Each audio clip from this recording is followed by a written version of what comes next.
Ça ramasse mon setup. Bonjour à tous. Tous. Je vous explique là, on se retrouve pour un petit chat face cam où je vous fais un update de ma petite année d'études sup. Je suis sur mon 35 degrés.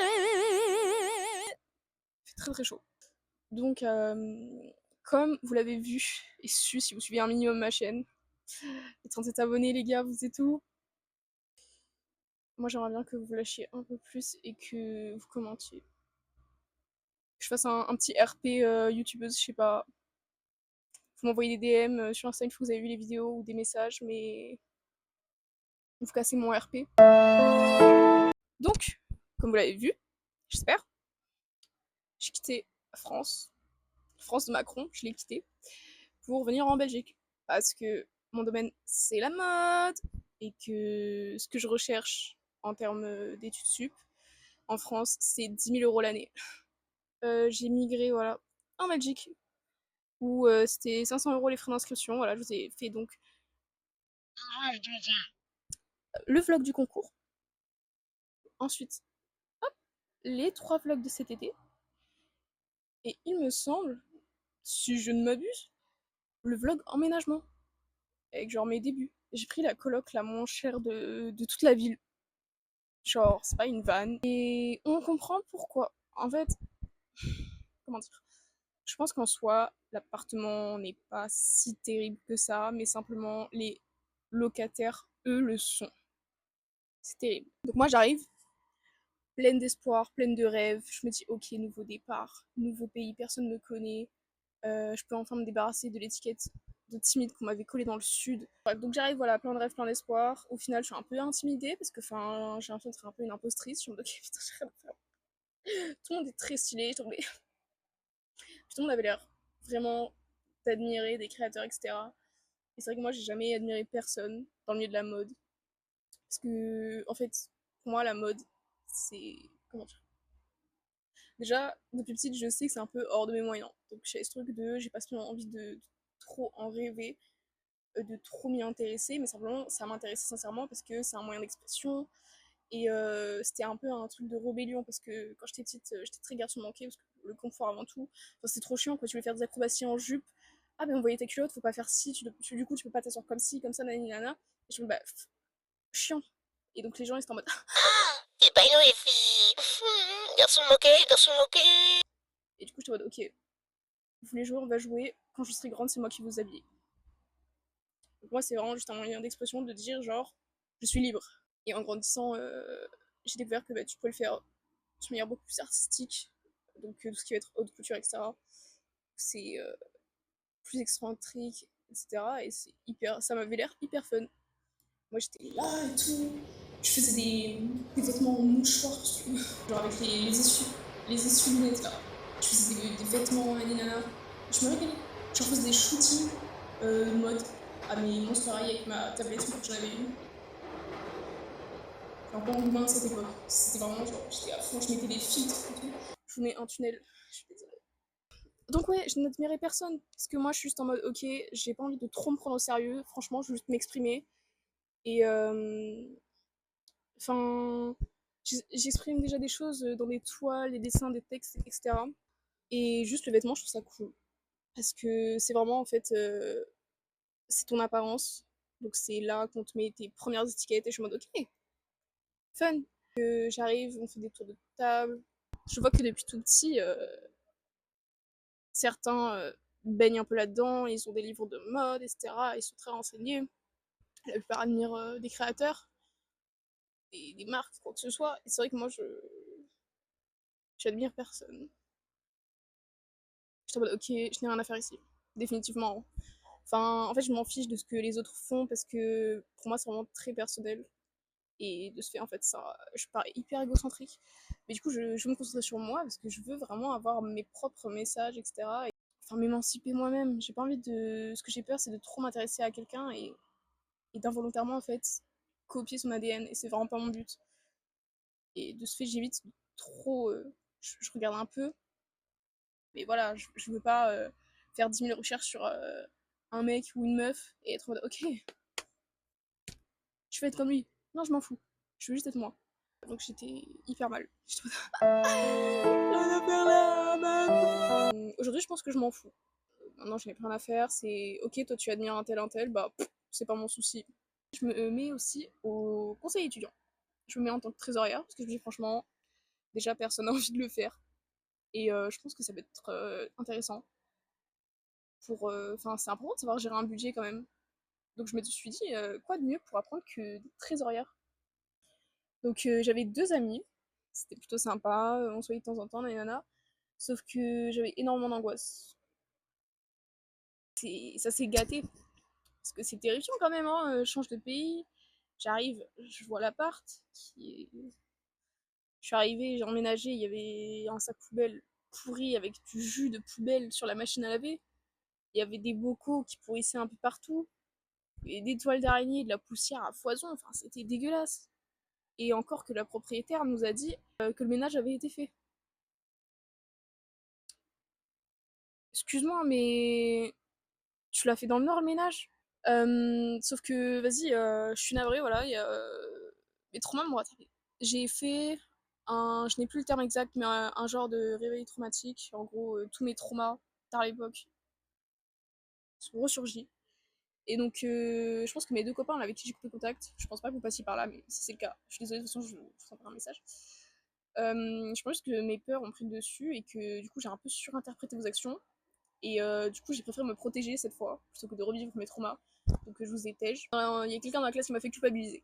Je sais pas si c'était son objectif, mais en tout cas, si toi tu passes par là, pas cool. Pas cool. Parce que oui, ok, c'était pas forcément cool de ma part ce qui s'est passé, mais il faut pas oublier que je reste une femme, ça reste un homme. On se connaissait pas depuis longtemps, et enfin, la peur. J'avais peur. Ça ne se contrôle pas. Ça reste légitime. Prendre dans le sud, je me fais quitter. Là, mais craquage, parce que c'était. En fait, je me disais quoi, au pire des cas, si vraiment si ça se passe mal, j'ai le plan B. Enfin, le plan B. Je peux aller chez mon copain qui n'était pas excessivement loin, en tout cas, il était plus proche que mes parents. Ça coûte cher, mais quand même avec qui ça faisait plus d'un an qu'on était ensemble. C'était la chair de ma chair, le sang de mon sang, quoi. Donc, il y a les copains et tout. Je me rends compte que je n'arrive plus à rester hors de d'ici, en Belgique, je ne sais pas pourquoi. En fait, je pense que c'est parce que j'ai vraiment ma bulle ici. C'est vraiment toute la pièce reflète mon âme. C'est vrai que du coup dans le sud c'est très vide, ma chambre, parce que bah, j'ai embarqué énormément d'affaires. Et puis enfin, il y a les souvenirs avec mon ex, du coup. Donc enfin, puis au-delà de lui, il y a plein d'autres souvenirs horribles. Donc vraiment, il y a des mauvaises ondes quoi, qui se propagent dans la pièce. Donc je pense que là cet été quand j'y retourne, je bouge toute la chambre parce que pump it up, je retourne à l'école, j'ai plus d'amis. Par ma faute, hein. Attention, je blâme personne, je suis la seule fautive. Et bah, du coup, j'ai un peu du mal, quoi. Parce que de 8h, enfin de 9h à 18h, être seule, c'est chaud. Enfin, c'est chaud, c'est long. C'est très long. J'ai énormément de pression, notamment parce que nos premiers jurys approchent. Je passe mon premier jury, et puis à la coloc aussi, il y a des tensions, parce que du coup, c'est très sale, et je demandais à ce que chacun, en fait, nettoie ses affaires, ce qui est totalement normal, mais en fait, voilà. Selon eux, j'étais la grosse folle, parce que c'est normal, en fait, dans des colocations étudiantes, que ce soit sale, apparemment. Enfin, c'est comme ça dans toutes leurs colocs qu'ils ont fait. Et moi, je me dis, mais le changement, c'est maintenant. Et ils n'étaient pas du tout dans ces DA-là. Ils étaient plutôt conservateurs. Je passe mon premier jury, Noël approche, j'aime pas trop Noël, donc ça me tend un peu. Ensuite, le nouvel an, je suis pas, pareil, je suis pas très fan du nouvel an. En plus, moi là-bas, je comptais rentrer vraiment le plus tôt possible parce que j'avais expérimenté ça en octobre où je me sens vraiment pas bien dans le sud. Là, je pense que comme c'est l'été, je serais quand même un peu mieux, surtout qu'il y a la piscine. Doucement. Bref, moi là-bas, je voulais rentrer le plus vite possible parce que mes copains m'avaient invité pour le nouvel an. Et en fait, il y a eu des galères de transport, je peux plus y aller, donc je passé le nouvel an toute seule. C'était horrible. J'ai passé le nouvel an à pleurer. C'est ok, c'est ok. Les premiers examens théoriques approchent, donc euh, je les passe. Je ne révise pas parce que j'avoue, je suis assez partisane du fait de passer les examens pardon, au talent. Je trouve que ça fait pas de mal. Ça teste tes compétences et tu vois si tu as besoin vraiment de réviser ou pas. Parce que moi, j'avoue que réviser, en vrai, ça me stresse. Je sais pas pourquoi, vraiment, ça me. En fait, tout ce qui est académique, scolaire, j'ai énormément de mal. Dès que ça sort de l'artistique, ça me. Sans aucune surprise, je ne valide aucune épreuve. À chaque... Il y en a une, il me manquait genre 2 points, et une où il me manquait 4 points, un truc comme ça. Voilà, l'année avance. J'ai de plus en plus de mal à aller en cours. On commence notamment le modèle vivant. Et au vu de certains antécédents SRA, j'ai énormément de mal avec la nudité. Donc moi, j'avoue que ces cours-là, je les subissais comme pas possible. C'était vraiment... En fait, pendant le cours, je dissociais un peu, j'essayais de... Je sais pas y penser, mais c'était en sortant en fait, parce que ça me prenait vraiment énormément d'énergie, et surtout que c'est 4 heures. En sortant de là, j'étais vraiment pas bien. En plus, l'après-midi, on a des cours avec Xavier. Les cours de Xavier, c'est. C'est long, qu'est-ce que c'est long. Bon, la colocation, ça ne s'arrangeait pas du tout, au contraire. Et il y a eu une fois, en fait, où j'avais passé mon samedi à faire le ménage. Et vraiment, j'avais récuré tout. C'était dégueulasse. Mais dégueulasse, vraiment. Donc, je passe ma matinée, etc., à tout récurer. Je suis là, je suis en mode, ok. Enfin, un environnement décent. Et le soir, ils font une soirée et tout était vraiment dégueulasse. Le lendemain, le ménage n'avait pas été fait. Et en plus de ça, pour couronner le tout, mes affaires de toilette étaient en vrac, comme si quelqu'un avait fouillé dedans. Déjà, pour commencer, pas cool. Et en plus de ça, ma serviette de bain sentait les excréments. Complètement anormal. Donc, ben, pour moi, c'est un peu la goutte de trop. Donc, j'avais envoyé des mails et tout en colère. Parce que, bah, j'avais tout récuré, tout est dégueulasse. Puis, enfin, le pompon sur la Garonne, quoi. Ma serviette de bain et mes affaires de toilette. Le propriétaire m'avait demandé d'écrire la règle de vie et répartition des tâches ménagères. Parce que, du coup, moi, j'avais dit, lors de. Parce qu'on a eu plusieurs réunions comme ça avec les propriétaires, que, enfin, au bout d'un moment, je suis animatrice en colonie, avec des enfants de 6 ans à 12 ans, généralement. Et j'en ai même fait une où il y avait des matères. Et très honnêtement, même les matères, ils sont plus propres que ça. J'ai fait même des camps scouts, on était en pleine nature. Et même là, c'était mieux. Alors que, enfin, fallait voir les toilettes. Hein. C'était une poubelle trouée, retournée au-dessus d'un trou. Et une cuvette posée dessus. T'avais une chance sur deux de tomber dans le trou, quoi. Et même ça, j'ai pas trouvé que c'était si pire. Pourtant, ici, ça me dégoûte. Bref, je leur ai dit que, enfin, d'un moment, avec les enfants, on fait des règles de vie. Ça trouve le cul de personne, ça fonctionne très bien. Puis, il y a les répartitions aussi des tâches ménagères, ou n'importe quelle autre tâche, quoi. Et ça n'a jamais posé problème à personne, c'est vraiment la base du savoir-vivre en collectif. Bon, évidemment, les colocataires étaient un peu en mode, c'est dénué de sens, on n'a jamais eu besoin de faire ça, naninana. Moi, c'est toujours passé comme c'est actuellement dans mes colocations précédentes, etc. Et moi, j'étais vraiment en mode, tout peut changer. Et en vrai, j'ai demandé à chacun les tâches ménagères qu'il acceptait de faire, qu'il voulait faire de son plein gré. J'ai respecté ça. J'avais affiché le tableau et les règles de vie. Et c'est vrai qu'après l'incident, j'avais un peu pété mon crâne, du coup, je n'avais imprimé plus un. Et notamment aussi le même de Gabriel Attal, tu casses, tu répares, tu salis, tu nettoies. Parce que je trouvais que ça représentait bien ce qu'il fallait faire ici. Et je me suis dit, avec un peu d'humour, c'est quand même mieux que je m'énerve, sincèrement. Donc on a affiché partout la baraque et ça n'a pas plu. Ça avait été arraché, ça avait été détérioré, notamment il y avait des mots en mode on en a rien à foutre de ce que tu dis, casse-toi. Il y avait un message parce que en gros, voyez-vous, ils invitent tout le temps des gens et moi ça m'est extrêmement mal à l'aise. Enfin, je rentre chez moi, j'en ai marre qu'il y ait de m'autre face à des inconnus. Ça fait du bruit, ça prend de la place, ça fait encore plus de bazar. Et puis, notamment quand je fais des machines à laver, enfin, j'ai pas envie de. L'accès à l'étendoir est déjà un peu chiant. Mon linge, en vrai, j'avoue que c'est un truc que j'aime bien à la base. Et c'est un peu mon petit truc à moi, tu vois. La lessive, ça me fait kiffer. J'aime bien, je suis là avec mes écouteurs, je suis toute seule. Hop, j'étends mon linge, je passe un bon moment. Parce que je suis seule. Je suis dans ma bulle. Parce que quand il y a des inconnus, je sais pas, ça me gêne un peu. Puis, tu sais, les gens ils sont toujours là un peu en train de t'épier alors que enfin, t'es sous ton toit.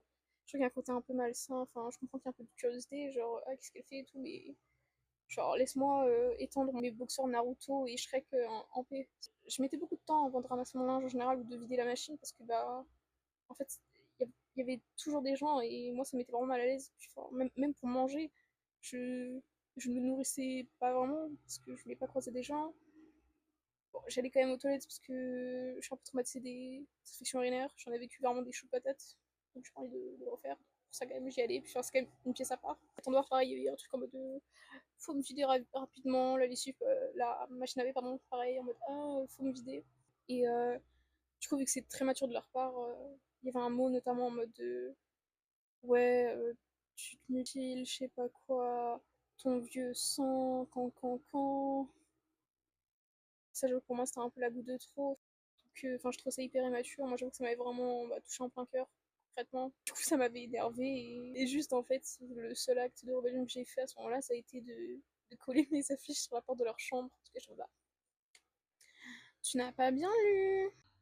Tu as besoin de mieux lire les règles de vie. Je suis là et tout, je travaillais. Parce que, bah, you better work, bitch, comme dit Britney Spears. Heureusement, j'avais verrouillé ma chambre parce que, du coup, je travaillais avec.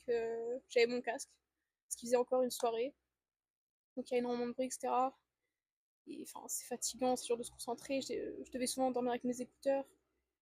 Et enfin, le problème quand je dors avec mes écouteurs, voyez-vous, c'est que mes réveils du coup ne sonnent pas. Ou du moins, je ne les entends pas. Donc, enfin, je devais toujours au bout d'un moment les retirer pour dormir.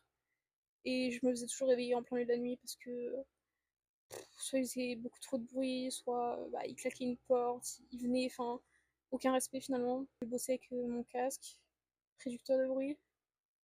Très bon casque, je vous le recommande franchement. C'est un Sony, je sais plus quel modèle exactement, il est pas excessivement cher, enfin, pour un casque, il est peut-être à 70 €, je pense, c'est un peu les prix. Et au bout d'un moment, je sens le sol de ma chambre qui tremble. Je me dis, oh, c'est pas normal. Que je me retourne et je vois ma porte qui se secoue vraiment et qui, le verrou, il est sur le point de lâcher, quoi. Donc je retire mon casque et j'entends la colocataire, je sais pas, qui crie un peu, genre, sors de ta chambre, sors de ta chambre. Je me sens plus exactement, mais j'avais hyper peur. Enfin, forcément, je voyais ma. Je ne sais pas comment elle est arrivée. Je ne sais pas, est-ce qu'au début elle était passive, parce que je n'ai pas entendu, étant donné qu'il y a une soirée, bah, je m'adapte, je mets mes écouteurs pour m'enfermer et travailler. Et enfin, juste pas entendu quoi. Elle a pété son crâne à cause des affiches de règles de vie que j'ai mis sur sa porte.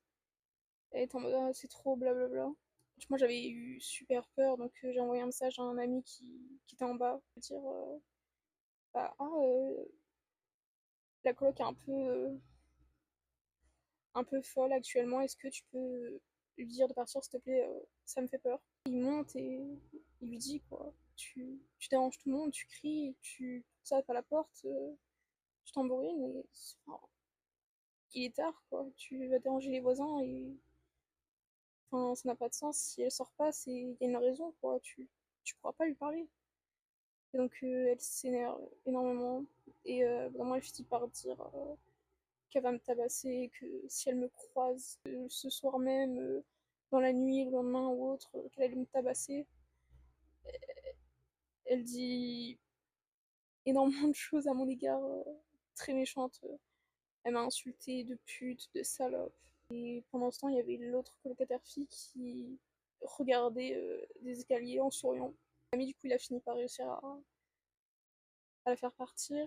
Et j'avoue que moi, à ce moment-là, bah, j'avais extrêmement peur. Je m'étais barricadée, j'avais foutu des meubles devant ma porte. J'ai envoyé un message à mon professeur pour dire que j'irai pas en cours le jour suivant parce qu'il s'était passé ça. Et que bah, j'avais un peu peur. J'avais peur quoi des répercussions et de sortir de ma chambre. Donc j'ai passé, je crois, 48 heures enfermée. Où je sortais vraiment 5 minutes de ma chambre quand il y avait personne pour aller aux toilettes, remplir mon dos et peut-être me choper un petit truc à manger. L'assistante sociale de l'école a été mise au courant, elle m'a contactée pour me dire pas de contacter la police. J'avais tout envoyé en direct au propriétaire parce que mes parents n'étaient pas là donc ils pouvaient rien faire pour moi. Et j'étais juste seule dans la peur. Enfin, j'étais quand même un peu en danger, je pense. Et les propriétaires n'ont pas voulu intervenir. Ils ont dit que bah, légalement ils peuvent rien faire, donc qu'on règle ça entre nous et qu'au pire des cas on appelle la police. Bref, de là, j'avais tout le temps peur, quoi. Je ne dormais plus. Je... Quand je dormais, je faisais des cauchemars. Je, je n'arrivais plus à dormir dans le noir, impossible.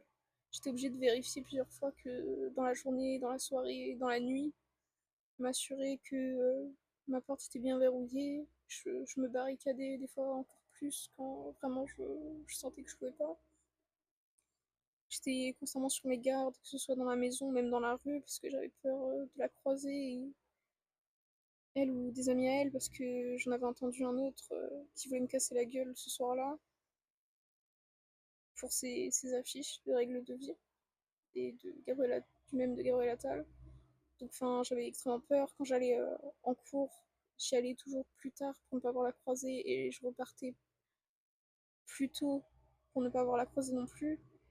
Et tant que j'étais à l'école, j'avais juste peur. Puis en plus de ça, j'étais juste seule parce que j'avais pas d'amis. Donc enfin, j'étais vraiment coincée dans ce cercle vicieux un peu horrible. De là, j'ai commencé à ne plus aller en cours. Donc moi, je perdais mon temps à juste être angoissée et attendre qu'on valide mon idée. Et je me suis dit, mais en fait, ça ne m'apporte rien. Juste, je me sens super mal. Je suis seule. Du coup, je mange pas le midi parce que, enfin, j'y arrive pas. Je suis épuisée parce que je ne dors presque pas, je ne mange presque pas. Enfin, j'étais au fond du trou. Convoqué plusieurs fois chez assistante sociale et c'est vrai qu'il y a une fois notamment où il y a un professeur qui m'a dit en gros que lui ça lui pesait vraiment beaucoup de me voir dans cet état et donc ce serait bien que je règle le problème et que je redevienne comme avant parce que lui ça lui pèse. Et j'avoue que à ce moment-là, je l'ai un peu mal pris parce que c'est un peu genre meuf tu vas mal mais ça me fatigue de te voir comme ça donc fake it until you make it en fait ma belle. J'étais un peu en mode ok on balaye du revers de la main ce que je vis, ce que je ressens. Et à partir de ce moment-là, c'était encore plus dur pour moi de venir en cours. Notamment, j'ai une classe quand même très bruyante, très active, je trouve, et c'est encore plus angoissant parce que, enfin, c'est vrai que dès qu'il y a un peu d'agitation, ça me met mal parce que ce soir-là, moi, c'était vraiment très agité à la maison et, enfin, qu'il y ait autant de personnes dont je n'ai pas le contrôle et je me dis ça peut dégénérer à n'importe quel moment, c'est terrifiant. On a fini par faire un accord avec mes professeurs au final. En gros, on se fixe une date où je viens pour montrer, comme ça on voit mon avancée, et c'est tout. Je peux repartir direct après qu'il m'ait vu, et comme ça je peux avancer librement chez moi, je suis un peu plus sereine, et voilà. Au final, j'ai eu mon jury, les profs m'ont dit que bah, s'il y a que ça, quoi, que sinon j'y arrive pas, mais pas le choix, quand on s'adapte, on va faire ça. Donc c'est bon pour l'année prochaine. C'est vrai qu'à la base, je m'étais dit, ce sera peut-être plus simple pour moi l'année prochaine parce que j'ai des amis qui rejoignent la colocation. L'année prochaine, j'aurai des amis dans la section. Mais en vrai, je pense que j'y arriverai pas. Si je veux pas vous mentir, voilà, je suis transparente. Je pense que j'y arriverai quand même pas parce que l'école me fait quand même très peur. Je ne sais pas encore si je passe en seconde année ou si je redouble ma première année. Si je passe, je ne vais pas mentir, ceux qui ont validé leur année pour le moment, ce sont ceux dont j'ai le plus peur. Donc je sais déjà que si je passe en deuxième année, ce sera vraiment impossible pour moi de venir parce que je n'y arrive pas. Je suis vraiment terrifiée. Et en même temps, je me dis, si je redouble, c'est-à-dire que je serai vraiment dans une classe très nombreuse. Et ça me fait peur. Je pourrais pas le faire. Prenez soin de vous, faites attention à vous, aux autres. Bisous à vous. Et j'espère qu'on se retrouve dans une prochaine vidéo. Genre, soyez un peu fidèles. Bye Dubaï!